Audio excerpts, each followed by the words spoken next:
입니다.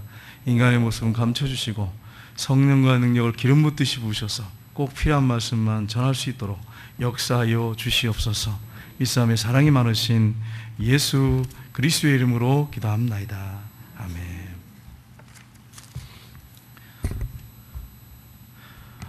이번에 그 8월에 아시안 게임을 했습니다. 그때 우리나라가 종합 3위를 했습니다.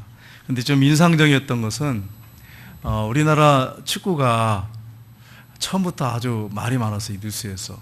근데 일본을 딱 이기고 나니까 조용해지는. 참 우리나라 정서가 참 묘해요. 그전에는 무슨 인맥으로 축구 선수를 뽑았느니 막 그렇게 하더니 이기고 나니까 조용해져요. 참 희한하죠.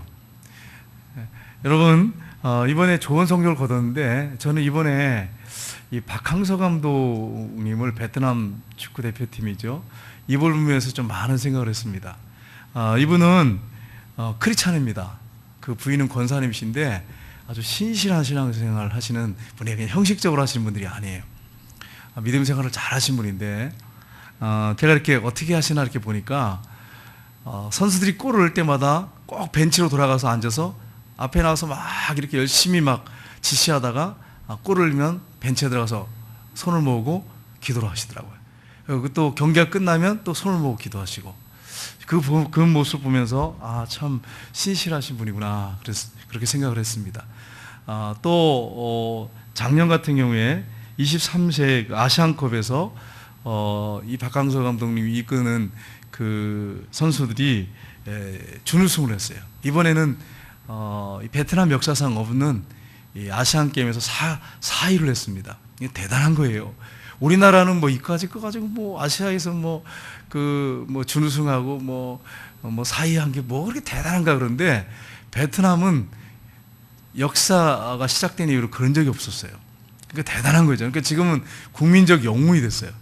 근데 이분이 선수들을 갖다가 아주 훈련을 굉장히 세게 시키셨어요. 그래서 한 번은 이 주장이 대표로 와가지고 감독님 이렇게 훈련받다가는 우리 경기 나가기도 전에 쓰러지겠습니다.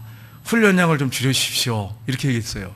그랬더니 박항서 감독이 뭐라고 했냐면 너희들이 입은 옷, 너희들이 신은 신발, 국민들의 땀과 피가 묻어있는 그런 신발과 옷이다. 살해받는 거 국민들의 세금이다. 너희들이 그렇게 힘들고 어려우면 경기할 때 너희들의 그 운동복에 달 붙어있는 국기를 보고 정말 열심히 최선을 다해 뛰어라. 이렇게 했다는 거예요.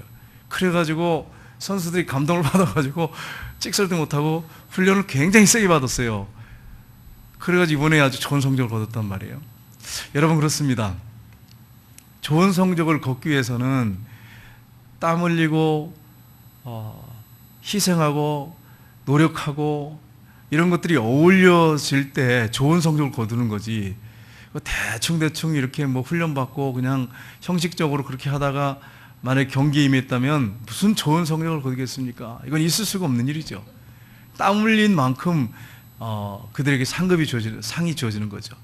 마찬가지예요. 하나님의 나라도 동일합니다. 우리가 구원받는 것은 예수님의 피공로로 전적인 믿음으로 은혜로 구원받습니다. 그건 확실한 겁니다. 그러나 우리가 하나님 앞에 가서 상급을 받는 것은, 면류관을 받는 것은 그냥 대충 훈련도 안 받고 그냥 편하게 신앙생활하다 가면 무슨 상급이 있겠어요. 그래서 우리가 신앙생활할 때 말로만 신앙생활하면 안 되고 주일 나와서 예배 드리는 걸로 그냥 만족하고 예배 드리면 다 된 것처럼 착각하면 절대로 안 됩니다. 교회에서 하는 훈련들을 받고 또 교회에서 헌신하고 충성하고 땀 흘리고 행동으로 액션으로 나타나서 그렇게 하나님 앞에 드려지는 게 있어야 하나님 앞에 상급이 있다는 거예요. 희생 없이는 상급이 없습니다. 이걸 우리가 잊지 말아야 됩니다. 오늘 본문이 이것을 사도 바울이 명확하게 지금 말씀하고 있습니다. 여러분, 사도 바울이 디모세 후서를 썼어요. 근데 이것은 그가 이제 마지막 임종을 앞두고 유언같이 썼습니다. 이것을 기록할 당시가 AD 67년경이에요. 바울이 2차로 다시 이 로마 감옥에 투옥이 됐습니다.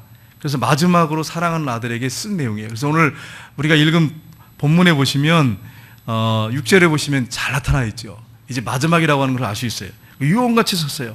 그가 습한 지하 감옥에서 쇠사슬에 묶인 채 썼어요. 그러니까 얼마나 이게 중요한 서신입니까? 다 중요하지만 얼마나 그 영적 아들인 디모데에게 중요한 말을 썼겠습니까? 그래서 이 말씀을 통해서 우리가 우리 자신은 어떻게 신앙생활하고 있는가, 어떻게 섬기고 있는가, 어떻게 희생하고 있는가 하는 것을 한번 살펴보면서 은혜를 받았으면 좋겠습니다. 이 바울 사도는 인생의 마라톤, 이 신앙의 마라톤을 거의 끝나갈 무렵에 이 편지를 썼는데 6절에 보시면 이렇게 되어 있습니다. 한번 같이 읽어보겠습니다.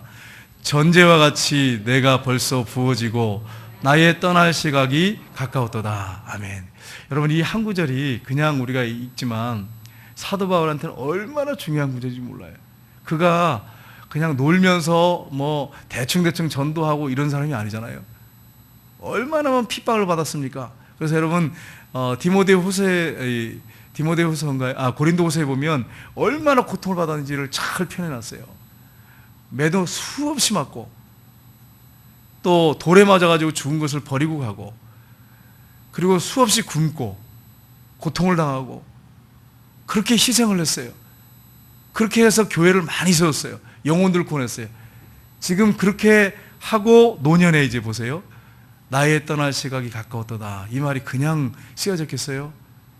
전제와 같이 내가 벌써 부어지고. 여러분, 이 전제가 뭔지 아십니까? 전제는 제사, 이스라엘 백성들이 드리는 제사 중에 하나죠.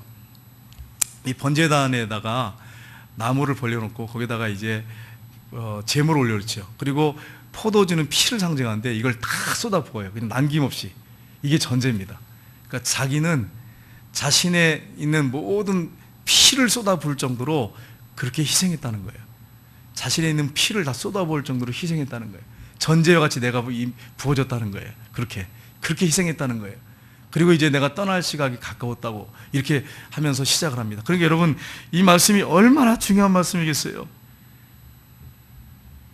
그러면서 하는 말이 뭡니까? 이제 나를 위해서 하나님이 의의 면류관을 준비하고 계시다고. 여러분과 제가 이런 고백을 좀 했으면 좋겠어요. 주님 앞에 가기 전까지 전제를 부어드린 것처럼 그렇게 희생하다가 내가 마지막에 임종할 때 이제는 주님께서 나를 위해서 의의 면류관을 준비하고 계시다고, 이제 갈 때가 됐다고, 이런 고백을 하면 얼마나 좋겠습니까? 저 여러분이 그렇게 됐으면 좋겠어요. 근데 만약에 우리가 신앙생활 형식적으로 대충 하고 희생도 안 하고 그냥 편하게 신앙생활을 하려고 하다가 나중에 임종할 때가 다 됐어. 그럼 어떻게 될까요? 아이고, 주님 얼굴 보기 부끄러워서 이거 어떻게 보라. 아이고, 주님 낯을 어떻게 봐. 정말 이게 부끄러운 일이에요. 그래서 여러분, 크리스찬들이 해야 할 일이 뭐겠어요? 내가 구원받았으면 그 큰 은혜에 감사해서 나에게 주신 은혜를 무엇으로 보답할까 하는 마음을 가지고 전제를 부어드린 것처럼, 피를 쏟고 희생한 것처럼 그렇게 희생을 하고 신앙생활을 해야 됩니다. 그래야 나중에 주님 앞에 설 때 의의 면류관, 칭찬, 상급받는 것입니다. 이걸 우리가 잊지 말아야 돼요. 그냥 교회만 다 갔다 하고 그냥 형식적으로 다녀가지고는 이렇게 큰 상을 받을 수가 없는 거죠. 사도 바울이 지금 이렇게 고백합니다. 그래서 우리 이어전대 식구들이 오늘 헌신하고 우리 성도님들이 이 말씀을 우리가 같이 살펴보면서 정말 주님을 위해서 희생했구나 결심하는 그런 시간 됐으면 좋겠습니다. 우리가 의의 면류관을 받아 쓰기 위해서 어떤 삶을 살아야 할 것인가? 첫 번째는 우리가 믿음의 삶을 살아야 됩니다. 바울 사도는 유대인입니다. 그는 이방인이 아니에요. 유대인이에요. 순수한 혈통, 그는 정말 유대의 피가 그대로 흐르는 정통 유대인이라고 또 말할 수 있어요. 유대인이에요. 8일 만에 할례 받았습니다. 또 베냐민 지파에 속해서 바울이 아니고 원래 사울이에요. 왕처럼 좀 쓰임받아라 그래서 아버지가 사울이라고 이름을 줬어요. 사울이었어요. 또 바울은 당시에 가장 유명했던 힐렐 학파의 최고의 스승인 가말리엘 밑에서 교육을 했어요. 교육을 받았어요. 오늘날로 하면 서울대 법대 정도 최고의 학부를 공부했어요. 최고의 엘트 코스를 밟았어요. 그리고 그의 출생지는 헬라 교육의 중심지인 다소입니다. 거기서 출생을 했어요. 그래서 그가 로마 시민권을 받았어요. 로마 시민권은 미국 시민권하고는 비교도 안 될 정도예요. 그렇게 그 당시에 대단했던 것입니다. 또 그는 디아스포라 유대인입니다. 그래서 얼마나 열심히 유학 가서 공부를 했겠어요? 율법을 가르치는 랍비가 됐어요. 젊은 나이에. 그리고 그는 열심히 불타오르는, 열심히 아주 특심한 사람이었습니다. 그의 외모에 대해서 성경에 뭐라고 기록되어 있습니까? 성경에는 안 나와 있어요, 외모에 대해서. 근데 그 역사적인 자료를 찾아보면 이 바울 사도 외모에 대해서 이렇게 기록해 놓은 게 있어요. 이게 정확한지는 모르겠는데 역사적인 그냥 자료입니다. 거기 보면 뭐라고 되어 있냐면은 대머리에, 흰다리에, 눈썹이 서로 맞닿았고, 매부리 코에, 단신에, 다구진 체구를 가졌고, 호감에 찬 사나이, 이렇게 표현되어 있어요. 그러니까 여러분, 외모가 중요하지 않죠. 이걸 보면서 알 수 있겠죠. 그러니까 이런 외모를 갖고 있었어요. 그러니까 좀 유대인 입장에서 볼 때는 아주 강한 인상, 그러나 외모 볼 건 없지만 강한 인상, 아주 대단한 어떤 그런 일을 할 것 같은 그런 사람이죠. 그런 모습이었어요. 그가 어떻게 했습니까? 열심히 특심해서 기독교인들을 아주 심하게 핍박했어요. 박멸하려고 작정을 했어요. 그래가지고 앞장서서 박멸을 시작했죠. 기독교를 핍박합니다. 예수님을 부인하도록 고문을 하고, 직접 고민하고, 스데반 집사님 죽을 때 그가 주도적으로 역할을 해서 돌에 맞아 죽게 하고, 또 각집에 들어가서 남자를 끌어다가 옥에 가두고, 그리고 해당에서 예수님을 믿는 사람이 혹시 있다면 때렸습니다. 해당에서. 성경에 보니까 그렇게 되어 있어요. 심지어 그들을 죽이기까지 하는 이런 일을 했습니다. 그래서 그가 다메섹에 예수 믿는 사람들이 많다고 하는 소식을 듣고 기독교인들 다 잡아오려고 대제사장이 공문을 받아가지고 갑니다. 가는데 다메섹 도상에서 정오에 해보다 더 빛난 빛이 그를 둘러 비칩니다. 그래서 그가 말에서 떨어져요. 떨어졌을 때 사울아 사울아 네가 어찌하여 나를 핍박하느냐. 주여 누십니까? 나는 내가 핍박하는 예수니라. 그래서 그곳에 교회가 세워집니다. 사진을 한번 잠깐 보겠습니다. 이게 사도 바울의 해신교회인데 다메섹에 있습니다. 저 뒤에 보면 십자가가 있죠. 그 다음 보겠습니다. 이 안에 들어가면 전경이 이렇게 현재 모습이에요. 전경이 이렇게 되어 있습니다. 근데 쭉 보면 교회 안에 바울 사도에 관한 사진들이 저기 쭉 보면 걸려 있어요. 사진이 많이 있는데 그 중에 대표적인 사진을 이렇게 보면 한번 보겠습니다. 예, 해보다 더 빛난 하늘에 이렇게 해 같은데 예수님이 앉아 계시고 그림을 표현했죠. 말에서 떨어져가지고 엎드려가지고 얼굴에 강체가 나죠. 그리고 아나니아의 손에 이끌려서 이제 나가는 모습을 이 사진에 그림을 표현했어요. 그 다음에 보겠습니다. 예, 여기서 안수를 받고 이제 안수 받는 모습이죠. 성령 충만 받는 모습.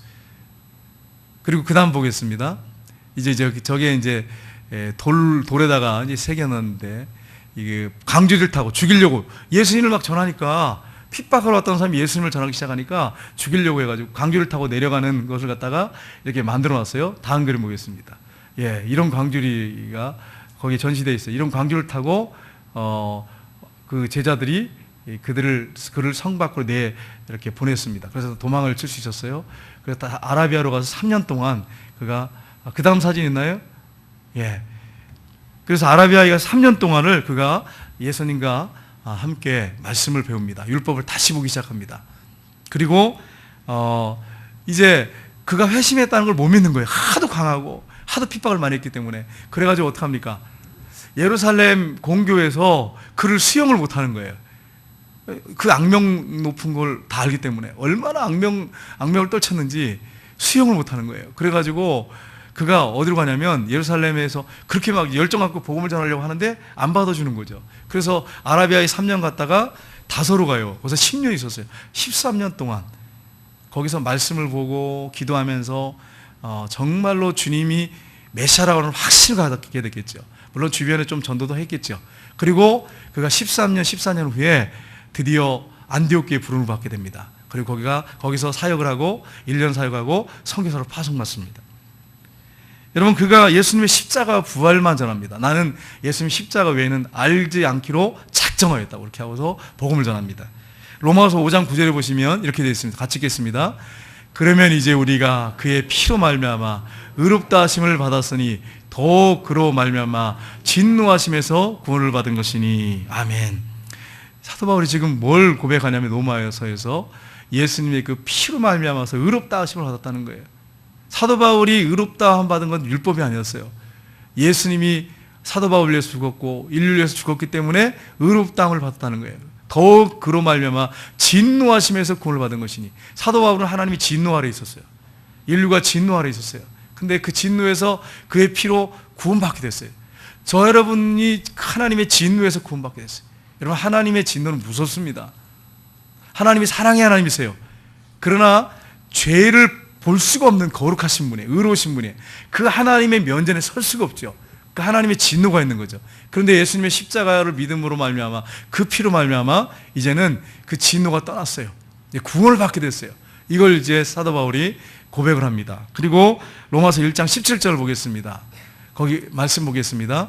복음에는 하나님의 의가 나타나서 믿음으로 믿음에 이르게 하나니 기록된 바 오직 의는 믿음으로 말미암아 살리라 한가 같으니라. 아멘.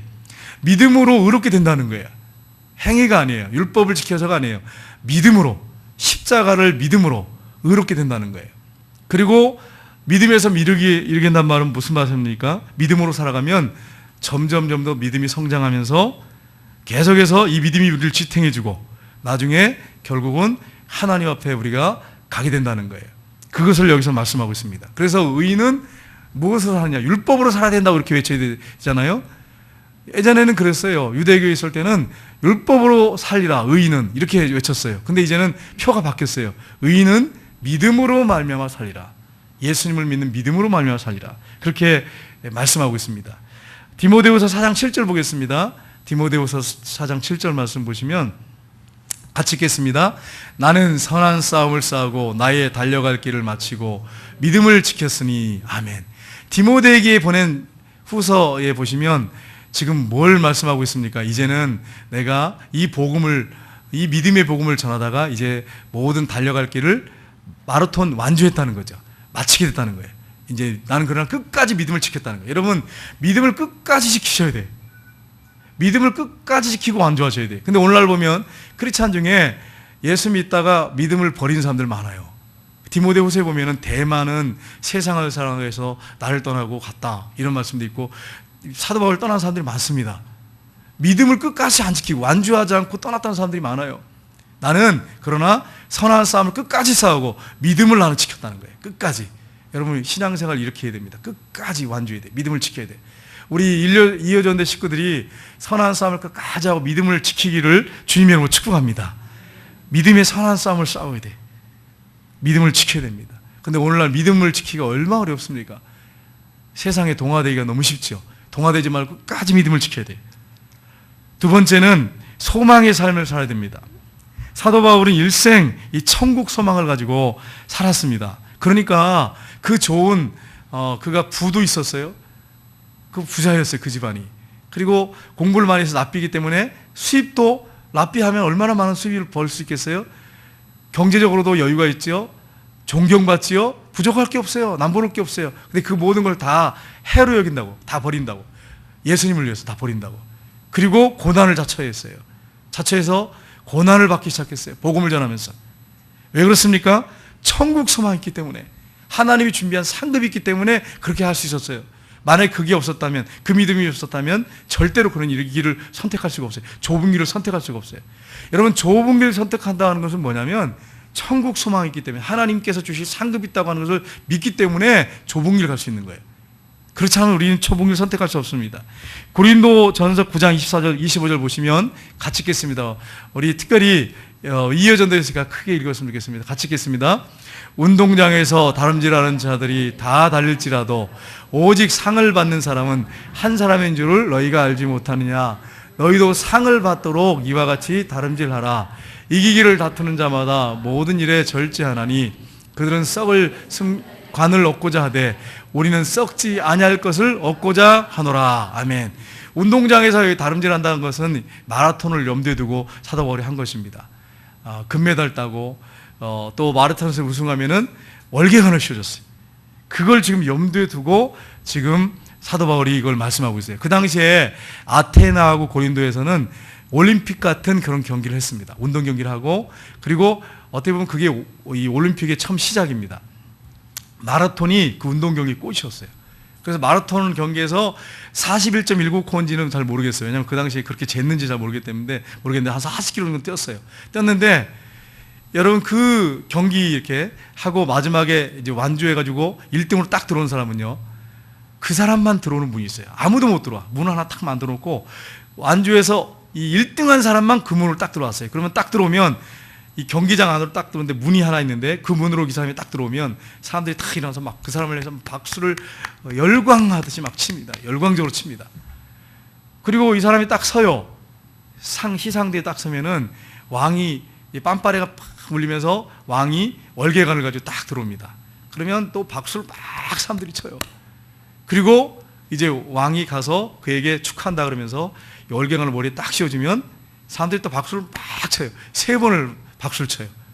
우리 잠깐 한번 사진 한번 보겠습니다. 예, 이 누군지 아시겠어요? 예, 손기정 선수. 일장기를 가슴에 달고 가슴 아팠을 겁니다. 얼마나 가슴 아팠겠어요. 태극기를 달고 뛰어야 되는데 일장기를 들고 뛰었어요. 그래서 그가 1등을 했어요. 그 다음 보겠습니다. 탁 이 사일대에 섰는데 지금 뭘 쓰고 있습니까? 머리에? 월계관을 쓰고 있어요. 그 앞에 뭘 들고 있어요? 꽃대발인 것 같은데 저는 이게 꽃다발인지 이게 잘 모르겠어요. 월계나무 그 이파리 같기도 하고 잘 모르겠어요. 1등을 하고 그 밑에 또 1번 선수가 2등을 한 것 같아요. 그때 밑에 보십시오. 2등. 그 다음 보겠습니다. 예, 맞죠? 꽃다발이 아니에요. 월계관을 쓰고 월계나무를 들고 있습니다. 여러분 월계관 보이시죠? 근데 금메달을 이렇게 목에 가는데 그 당시에 보니까 제가 다른 글을 보니까 이 투구 같은 거 이렇게 금으로 된 이렇게 한 그 투구 같은 걸 썼더라고요. 그걸 받았더라고요, 시상으로. 근데 월계관을 이렇게 씌워줬어요. 여러분 이게 월계관이 햇빛을 찌고 이렇게 하루 지나면 마를까요, 안 마를까요? 마르죠. 이게 다 떨어지죠. 그 다음 보겠습니다. 예, 저게 월계관이에요. 또 한번 그 다음 그림 보겠습니다. 예, 이게 이제 실제 월계관의 실물이에요. 이걸 씌워주는 거예요. 그러니까 이게 시간이 지나면 말라서 다 비틀어져 떨어져 버린단 말이에요. 근데 이걸 위해서 어떻게 합니까? 여러분 41.19코 뛰는데 한번 생각해 보세요. 이게 그냥 이거 1등 하겠어요? 얼마나 많은 연습하겠어요? 식사 조절하면서 어떤 분들 마라톤 하다가요, 나중에 뛰다가 난 못 뛰어 그런 사람도 있대. 너무 힘들어가지고 있는 힘을 뛰다가 숨을 차니까 너무 힘드니까 죽을 것 같으니까 그 얼마나 힘들겠어요. 생각해 보세요. 연습할 때 얼마나 힘들겠어요. 피난 노력을 하는 거예요. 땀 흘리면서. 그래서 이 시드를 이 월계관 쓰려고 그렇게 했단 말이에요. 손기정 선수도 월계 그 나무 하나 들으려고 그렇게 떴단 말이에요. 근데 그 다음 한번 볼까요? 어떤 분이 사진을 하나 이렇게 놔주세요. 예수님 앞에 갔을 때 예수님이 금멸류관을 씌워준대요. 그 다음 볼까요? 이렇게 된 건지는 잘 모르죠. 이분이 상상해서 만들어 놨어요. 의의 멸류관이라면서 이제 만들어 놨는데 뭐 이렇게 됐겠어요? 이거보다 더 못하겠어요? 이거보다 훨씬 낫지? 이건 사람이 상상으로 만들어 놓은 거죠. 여러분 시들어버릴 열개 그 관을 하나 쓰려고 그렇게 땀 흘리고 정말 얼마나 힘들었겠습니까? 고통 가운데 그렇게 뛰었어요. 근데 우리가 하나님 앞에 가면요, 월계관 씌워주십니까? 우리 하나님께서? 아니잖아요. 의의 멸류관, 금멸류관, 보석 받침 멸류관을 씌워주잖아요. 그러니까 이걸 위해서 우리가 어떻게 돼요? 열심히 달려가야 돼. 이 여전도의 식구들이 열심히 주님 앞에 헌신해야 돼. 하다가 누가 좀 힘들게 하고, 오늘 아침에도 설교했지만 고슴도치 같은 분들이 있어요. 나를 찌르고 막 힘들게 하고 피가 터지도록 그렇게 힘들게 하는 분이 있어요. 나 저 사람 때문에 죄를 못하겠습니다. 이러면 될까요, 안 될까요? 이어전대 식구들 대답을 하세요. 될까요, 안 될까요? 근데 있어요, 전도에서. 어떤 분들은 이어전대가 그렇다는 게 아니고, 나 전도에 저 사람 때문에 난 도저히 교회에서 봉사 못하겠다고, 나 교회 다른 교회 가든지 하겠다고, 힘들어 죽겠다고. 고슴도치를 어떻게 하라 그랬어요, 오전에? 예? 같이 찌르라 그랬어요? 예수님이 나를 품어 안았다고 했잖아요. 피 흘리면서도 예수님 보이셨다잖아요. 예수님 마음이죠. 고슴도치 같이 나를 찌른 사람이 있으면 어떻게 할까요, 여러분? 그냥 끌어안으세요. 예수님이 나를 그렇게 안으셔서 나에게 평화를 주시고 안식을 주시잖아요. 그렇게 끌어안으세요. 그러면, 그리고 헌신하고 충성하면 주님 앞에 가면 의의 멸류관 받아 쓰는 거예요. 난 저 사람 때문에 나 신앙생활 못하겠다, 난 저 사람 때문에 전도에 활동 못하겠다, 그러면 안 되는 거예요. 예, 불평하지 말고 그 사람을 끌어안으세요. 힘들어도. 저도 그분의 글을 보면서 물론 저를 찌르는 분이 없어요. 참 감사한 일이죠. 물론 힘들게 하는 분도 있지만 가끔씩. 그런데 여러분 제가 어떻게 되겠습니까? 저 집사님 교회 좀 안 나왔으면 좋겠다. 그런 목사가 그런 생각하면 되겠어요? 안 되겠어요? 절대 안 되죠. 이게 목자가 할 기도가 아니죠. 그런 생각을 하면 안 되죠. 싹군이죠. 고슴도치가 찔러도 어떻게 돼요? 끌어안아야 돼. 근데 고슴도치가 찔른 사람이 있다고 나는 교회 못 다니겠다고 막 그러면 믿음을 잃어버리는 거예요, 믿음을. 그리고 다른 교회 가면 뭐 못하겠어요? 다른 교회 가보세요. 그런 분 있을까요, 없을까요? 반드시 있습니다. 나는 지금까지 수많은 사람들 들었어요. 반드시 있습니다. 이거는 그냥 아주 그냥 정확하게 제가 얘기를 명확하게 하지 않으면 대충 하면 안 되잖아요. 분명히 있습니다. 근데 많은 사람들이 내가 직접 들었어요. 그러니까 여러분, 찌르는 사람을 그냥 끌어안으세요. 끌어안고 주님 바라보고 달려가세요. 주님 바라보고. 의의 면류관 씌워질 거 바라보고. 아까 그 면류관 보였잖아요. 어떤 분이 그렸지만 여러분 그것밖에 안 되겠어요? 더 빛나는 면류관을 우리에게 씌워줄 텐데 여러분 우리가 그걸 바라보면서 달려가야죠. 우리 4장 8절 한번 보겠습니다. 같이 읽겠습니다. 4장 8절. 이제후로는 나를 위하여 의의 면류관이 예비되었으므로 주곧 의로우신 재판장이 그날에 내게 주실 것이며 내게만 아니라 주의 나타나심을 사모하는 모든 자에게 도니라. 아멘. 사도 바울에게만 써주신다 그랬어요? 여러분 어떻습니까? 사도 바울만 씌워줍니까? 하나님께서? 주님께서? 아니에요. 정말 사도 바울처럼 희생하고 헌신하고 주님 바라보고 그렇게 수고한 사람에게, 모든 사람에게, 그런 사람들에게 쓰여진다는 거예요. 그래서 우리 이어전대 식구들과 우리 성도님들이 다 그 의의 면류관, 하나님 주시는 면류관 받아 쓰시기를 주님의 이름으로 축복합니다. 여러분 그렇습니다. 우리 주님이 씌워주세요. 여러분 그 시들어버릴 그 월계수관 그 관 하나 쓰려고 그렇게 수고하는데 우리 하나님께서 쓰여질 의의 면류관 준비되어 있는데 우리가 그거 바라보고 살아야지. 상처받아가지고 그냥 힘들다 그러고 또 교회에 뭐 일 시키면 좀 힘들다 그러고 그러면 되겠어요? 참아야지. 희생 없이는 절대로 그걸 쓸 수 없어요. 마찬가지로 우리가 소망 중에 그렇게 달려가면, 희생하면서 달려가면 이제 마지막에 주님 앞에 가면 우리도 동일하죠. 천국문에 딱 들어가면 우리의 믿음의 선배들, 먼저 가 있는 선배들이 박수를 막 치겠죠. 근데 박수를 막 칠 텐데 우리 중에 천국문에 못 들어갈 사람도 있을 수 있어요. 이게 문제가 되는 거예요. 믿음을 끝까지 지키지 못하고 완주하지 못해서 천국문에 입성 못하는 사람이 있어요. 성경에 그렇게 되어 있잖아요. 성 밖에서 이를 갈미 있을 것이다. 지옥에 들어간다는 얘기예요.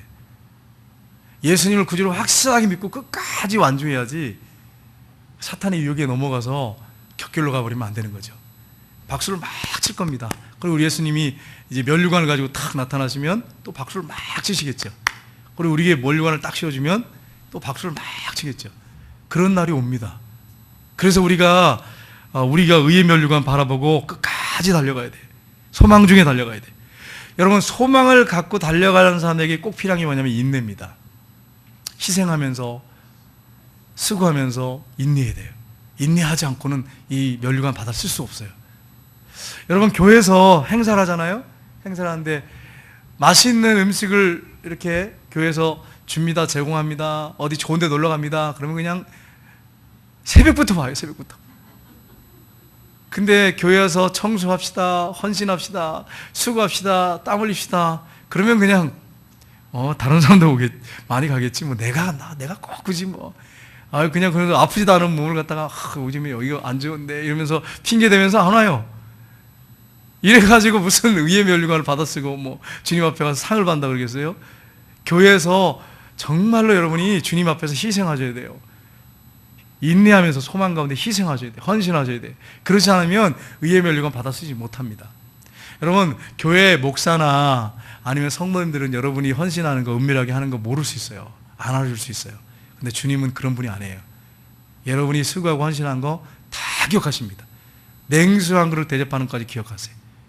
우리 주님은 그거 보상하십니다. 천국 가면 반드시 보상하세요.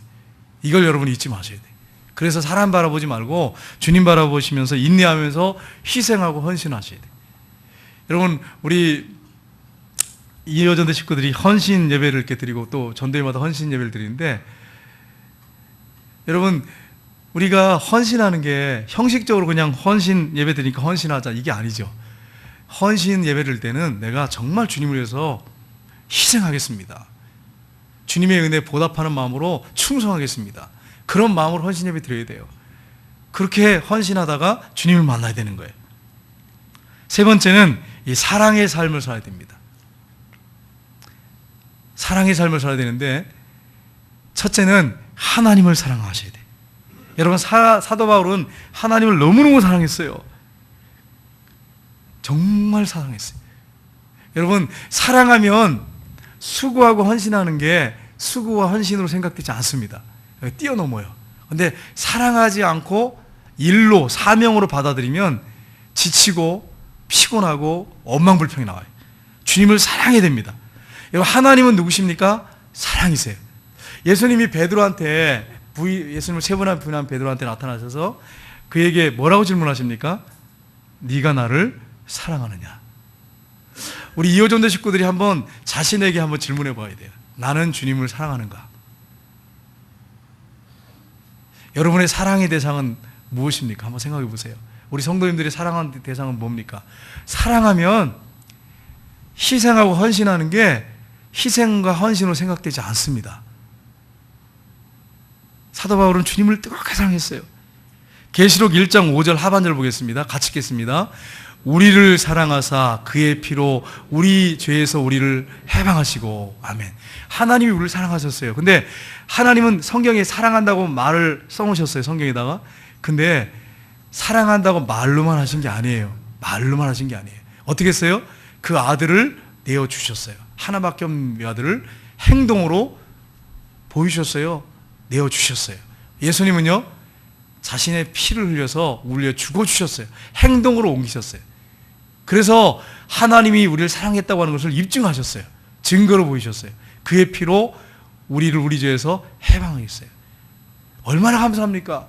죄 때문에 지옥 가야 되는데 죄 문제 해결하셔서 이제는 우리가 천국 가는 백성이 되었어요. 얼마나 감사합니까? 그래서 사도 바울이 고린도전서 8장 3절에 이렇게 말씀을 하고 있습니다. 같이 읽겠습니다. 또 누구든지 하나님을 사랑하면 그 사람은 하나님도 알아주시느니라. 아멘. 하나님을 사랑하면 하나님이 어떻게 하신다고요? 알아주신대.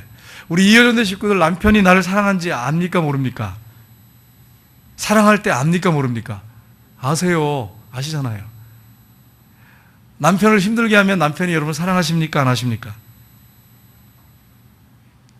이상하게 힘들게 하죠, 나를. 그러니까 여러분, 남편한테 사랑을 받으려고 하지 말고 여러분이 어떻게 돼요? 희생적으로 먼저 사랑하셔야 돼. 그래야 사랑받는 거예요. 믿는 사람들은 먼저 내가 희생하고 사랑해야 돼. 남편이 왜 사랑하지 않나 이렇게 기다리시면 안 돼. 여러분이 먼저 사랑하셔야 돼. 그래야 남편이 사랑하죠. 물론 남편도 아내 갖고 사랑해야 사랑하고 그러면 안 되겠죠. 주님의 사랑으로 사랑해야겠죠. 근데 믿음이 안 되는데, 그러니까 먼저 사랑해야 되죠. 마찬가지로 하나님을 사랑하면 하나님이 아신대요. 우리 하나님은 마음을 읽고 계시는데 왜 모르겠어요? 그래서 사랑해야 돼. 고린도전서 16장 22절 보겠습니다. 같이 읽겠습니다. 만일 누구든지 주를 사랑하지 아니하면 저주를 받을지어다. 우리 주여 오시옵소서. 주님을 사랑하지 않으면 사도 바울이 뭐라고 말씀했어요? 저주를 받을지어다. 왜 사도 바울이 이렇게 말했습니까? 강력하게 말씀했을까요? 주님을 사랑하고 섬기지 않는 것은 다 가짜라는 거예요. 주님이 안 받는다는 거예요. 그러니까 저주받아 마땅하다는 거예요. 하나님이 자기 외아들까지 아낌없이 넣어주셨어요. 그 아들이 우리 위해 죽어주셨어요. 그런데 그분을 사랑하지 않고 주님을 섬긴다? 있을 수가 없는 거예요. 있을 수가 없는 거예요.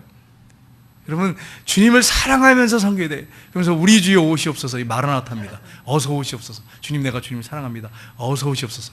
주님을 사랑해야지 어서 오시옵소서 합니다. 주님을 사랑하지 못하면 어서 오시옵소서 말 못해요. 우리 이호전대 식구들이, 저를 포함해서 우리 모든 성도들이 주님 어서 오시옵소서 이렇게 하기를 주님의 이름으로 축복합니다. 선교사님들은 대부분 보면 어서 오시옵소서 하는데 성도님들은 어서 오시옵소서를 못해. 왜 그럴까요? 찔리는 게 너무 많은 거야. 우리 이호전대 식구들 찔리는 게 많으시죠? 근데 이렇게 해야 나 주님 만나면 어떡하나. 이 헌신 예배를 기점으로 해서 정말로 큰일 나라는 게 아니에요. 작은 일을 하더라도 주님을 사랑하면서 헌신하고 충성하십시오. 그러다가 주님 만나셔야 돼요. 여러분, 만약에 남편이 옛날에 그랬잖아요. 베트남에 가서 땀 흘려서 막 집 산다고 그냥 돈 땀 흘려가지고 보냈어, 아내한테. 근데 맨날 그 디스코장에 가가지고 나이트 클럽 가가지고 이 제비들하고 맨날 놀아놨어. 남편이 편지가 왔어. 야, 나 이제 곧 간다. 그러면 그 아내 어떻게 할까요? 아마 불교 민사하면 절에 가서 불공을 드리면서 제발 남편 좀 늦게 오게 해달라고. 그렇지 않겠어요? 근데 남편이 그렇게 고생하는 걸 알고 정말로 열심히 살았어. 그러면 어떻게 할까요? 전화해가지고 빨리 오라고. 당신 기다리고 있다고. 빨리 오세요, 빨리 오세요. 그렇지 않겠어요? 마찬가지지요. 우리가 주님을 위해서 헌신하고 충성하고 그렇게 주님 바라보고 누가 무슨 얘기하든 그렇게 수고하면 주님 어서 오세요, 빨리 오세요 이럴 거예요. 근데 그렇게 안 하면 찔리는 게 나으니까 주님 좀 더 있다 오세요. 물론 이런 경우도 있어요. 가족들이 안 믿어가지고 충분히 이해하죠. 그러나 우리의 마음 중심에는 주님 빨리 오세요, 기다리고 있어요. 그게 돼야죠. 여러분, 둘째는 이웃을 사랑해야 됩니다. 둘째는 이웃을 사랑해야 돼요. 고린도전서 13장 1절 3절 같이 읽겠습니다. 내가 사람의 방언과 천사의 말을 할지라도 사랑이 없으면 소리나는 구리와 울리는 괭가리가 되고, 내가 예언한 능력이 있어 모든 비밀과 모든 지식을 알고 또 산을 옮길 만한 모든 믿음이 있을지라도 사랑이 없으면 내가 아무것도 아니요 내게 있는 모든 것으로 구제하고 또 내 몸을 불살하게 내어줄지라도 사랑이 없으면 내게 아무 유익이 없느니라. 아멘. 여러분, 천사의 말을 해, 사람의 방언을 막 하고 설교를 잘해, 기가 막히게. 근데 사랑이 없으면 뭐라고요? 소리나는 구리와 울리는 괭가리가 되고. 이게 무슨 말입니까? 아무짝에 쓸모가 없다는 거예요. 내가 예언하는 능력이 있고 모든 비밀과 모든 지식을 알고 산을 옮길 만한 믿음, 대단하잖아요. 얼마나 큰 믿음이에요. 그런 믿음이 있을지라도 사랑이 없으면 내가 아무것도 아니야. 내게 있는 모든 것을 구제하고 내 몸을 불사르게 희생하고 내 목숨을 내어줄지라도 사랑이 없으면 내게 뭐라고요? 아무 유익이 없느니라. 여러분, 이거 한번 가만히 생각해 보세요.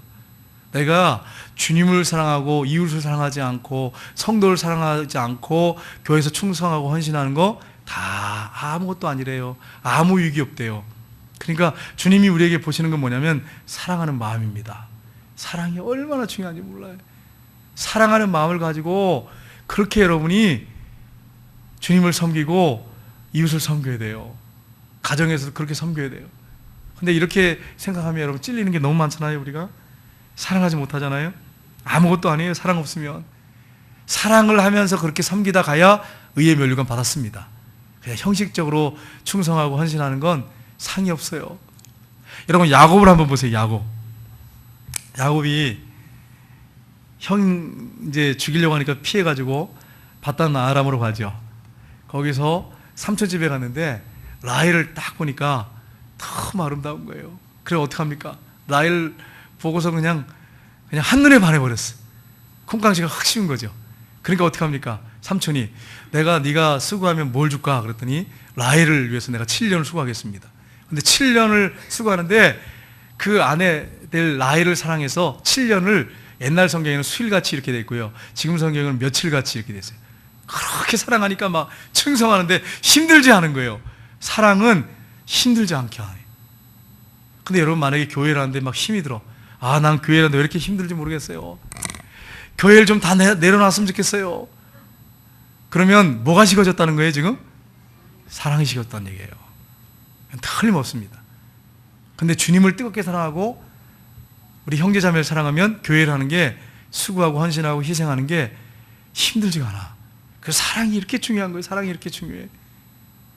여러분 그 자녀들 이제 연애하는 자녀들 봤을 거예요. 그 자녀들이 애인 만나러 가는데 가기 싫은데 힘들어 죽겠다 그러면서 가는 친구들 봤어요? 눈이 반짝반짝 해가지고 여러분 정신없이 가죠. 정신없이 그냥 용돈 더 달라고 그러고 막 어떤 친구는 그러면서 가잖아요. 옷 제일 좋은 거 입고 막 이렇게 탁 하고 막 향수도 뿌리고, 예? 그러면서 가잖아요. 머리 막 보고 평소에 안 꾸미던 사람이 막 꾸미고 그러고 나가잖아요. 사랑하면 벌써 외모가 달라져요. 그리고 피곤하다고 말을 안 해요.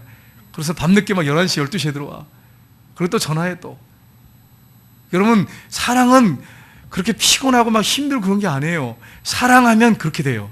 사랑하지 않으면 막 힘들고 어렵고 피곤하고 다 그래요. 주님을 사랑하고 이웃을 사랑하면서 섬기는 것이 이렇게 중요해요. 여러분, 사랑하면서 그렇게 섬기기를 주님의 이름으로 축복합니다.